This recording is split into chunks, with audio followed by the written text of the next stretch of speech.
এখন তো জালসা মঞ্চগুলো নাটকের মঞ্চে রূপান্তরিত হয়েছে। একজন আলেম,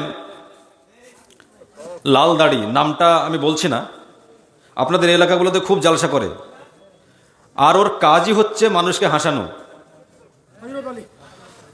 কাজই হচ্ছে হাসানো। তো ওই ব্যক্তিদেরকে এই সব জায়গায় না রেখে ওদেরকে অমুসলিমদের কোনো নাটকের মঞ্চে যদি রাখা হয় তা আমার মনে হয় ভালো হবে।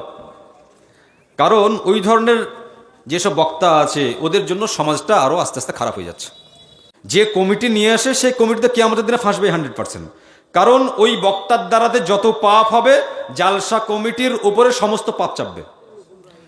যদি এখানে যারা আছেন এখানে কোনো বক্তার দ্বারাতে যদি পথভ্রষ্ট হন, যত গুনাহ হবে সমস্ত গুনার দায়িত্ব ওই জালসা কমিটির উপরে চাপবে, যে বক্তা বলছে তার উপরে চাপবে।